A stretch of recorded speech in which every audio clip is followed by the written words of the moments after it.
Ciao a tutti, bentornati allo Scrigno del Calcio. Dunque, voi avete mai sentito parlare, chi ha la mia età certamente sì, chi è più giovane lo avrà letto, del grande Parma in Europa? Certamente sì.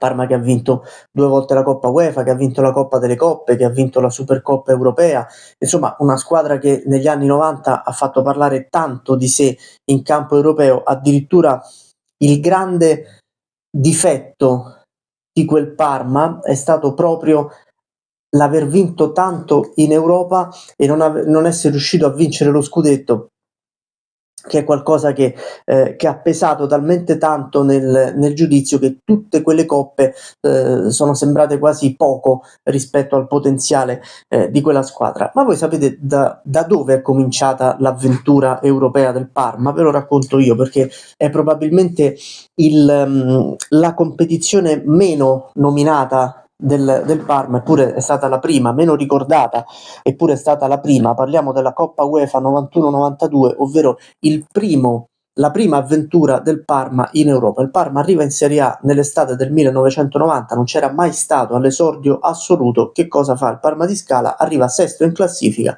e si qualifica per la Coppa UEFA, una neopromossa, una debuttante assoluta della Serie A che si qualifica per le Coppe Europee. Coppa UEFA 91-92 vede ai nastri di partenza tra le italiane il Parma di Nevio Scala.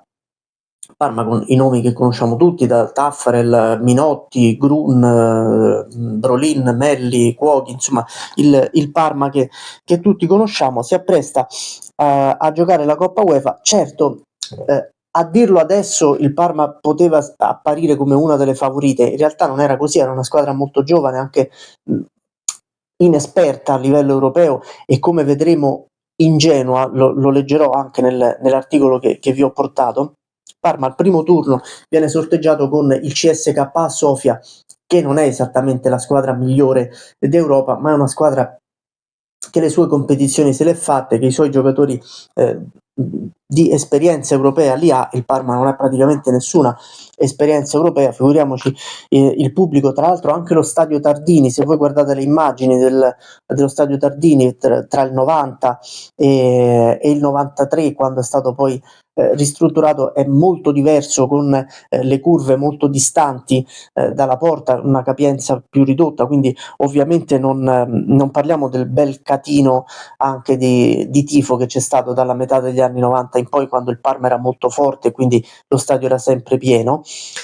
Insomma, il Parma debutta il 19 settembre 1991 a Sofia, CSKA Sofia Parma, termina 0-0. Vi faccio vedere qua le immagini, qui c'è scritto un positivo debutto in Europa per il Parma. Tra l'altro un altro CSKA, quello di Mosca, affrontava la Roma in Coppa delle Coppe con vittoria dei giallorossi 2-1 nella stessa pagina che ora vi mostro, e qui c'è Brolin contro un avversario nel debutto assoluto del Parma in Coppa UEFA. Ve lo faccio vedere il più possibile, così immortaliamo questo esordio assoluto del Parma. Vi ripeto, il 19 settembre del 1991. 2 settimane più tardi i gialloblu devono affrontare la gara di ritorno allo stadio Tardini. Allora, ovviamente c'era la regola dei gol in trasferta, quindi lo 0-0 in trasferta non era un risultato così positivo, perché obbligava la squadra che giocava il ritorno in casa non solo a segnare, ma a vincere. Qualsiasi pareggio, tolto lo 0-0, qualificava la squadra che giocava in trasferta, per cui fare 0-0 in casa non era un risultato così positivo. E la partita di ritorno del 2 ottobre del 1991 è la classica partita trappola per una squadra con molto entusiasmo ma un pizzico di ingenuità, e infatti si vedrà proprio tutto questo in Parma CSKA Sofia. Il Parma ha a disposizione intanto un calcio di rigore che fallisce con Alessandro Melli, ve lo faccio vedere. Eccolo qui, l'errore dal dischetto di Melli. Questo è un po' il film della partita.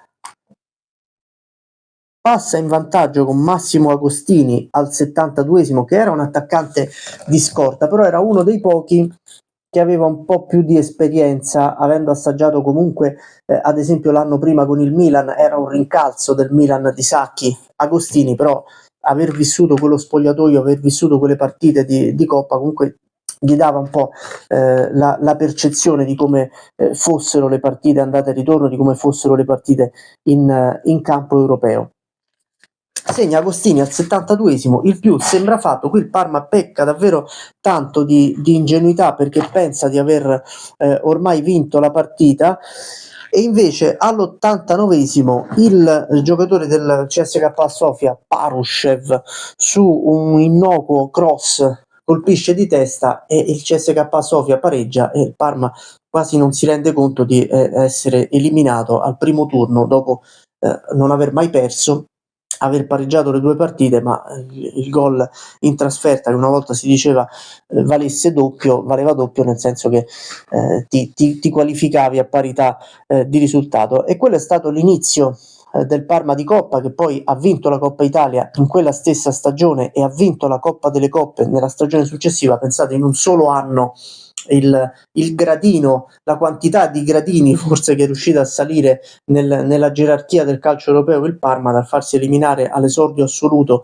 da una squadra tutto sommato mediocre o comunque non eccezionale come CSKA Sofia, alla scalata della Coppa delle Coppe dell'anno successivo, che i gialloblu vinsero a Wembley contro l'Anversa nella storica finale che li consacrò poi a vincitori della Coppa delle Coppe. Eppure tutto è cominciato da quella Coppa UEFA durata pochissimo, durata meno di un mese, 2 settimane tra andata e ritorno, e quell'eliminazione con i bulgari del CSKA Sofia, che non ricorda nessuno, che forse ricordano solo i grandi appassionati tifosi del Parma, e che invece valeva la pena raccontare, perché è veramente una particolarità in quel decennio che ha visto il Parma vincere tutto ed essere una delle grandi favorite in Italia e in Europa. Tutto è partito da quella qualificazione in Coppa UEFA e da quell'eliminazione al primo turno nella Coppa UEFA 91-92, che in pochi ricordano, e appunto per questo la ricordiamo noi, così